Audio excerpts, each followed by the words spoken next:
কানাডাকে 2-0 গোলে হারিয়ে Copa America ফুটবলের ফাইনালে উঠেছে আর্জেন্টিনা। গোল পেয়েছেন লিওনেল মেসি ও হুলিয়ান আলভারেজ।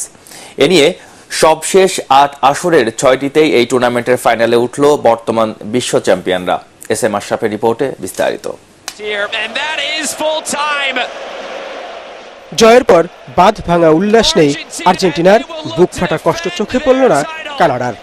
সেমিফাইনালের শেষ বাঁশি শেষে দুই দলের ফুটবলারদের অভিব্যক্তি দেখে মনে হচ্ছিল যেন এমন ফলাফল তারা ধরে নিয়েছিলেন। যুক্তরাষ্ট্রের মেটলাইফ স্টেডিয়ামে স্কালোনির দলের গোলের অপেক্ষা ফুরোয় 22 মিনিটে। ডিপলের নিখুঁত পাসকে গোলরক্ষকের দুপায়ের ফাঁক গোলে জালে পাঠান হুলিয়ান আলভারেজ। কিন্তু 83,000 দর্শকের তখনও যেন মন ভরছিল না। মেসি চিৎকারে আর্জেন্টিনা অধিনায়ককে উদ্বুদ্ধ করার চেষ্টা করছিলেন তারা, যদিও 44 মিনিটে সুযোগ পেয়েও তা কাজে লাগাতে পারেননি। অবশেষে 8 বারের ব্যালন ডি'র জয়ী তারকা দর্শকদের ক্ষুধা মেটালেন।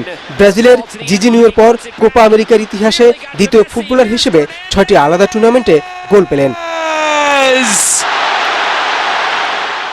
সুযোগ পেয়েছে কানাডাও, তবে 89 মিনিটে তানি উলুয়াসিরির শট দুর্দান্তভাবে ফিরিয়ে গোলবারের নিচে আরও একবার দৃঢ়তার পরিচয় দিলেন এমিলিয়ানো মার্টিনেজ। তাতে টানা 3টি বড় আসরের ফাইনালে জায়গা করে নেয় আর্জেন্টিনা। এবার তাদের সামনে সুযোগ ট্রফি জিতে আরও একটি ইতিহাসের অংশ হওয়ার। SM Ashraf, ATN Bangla.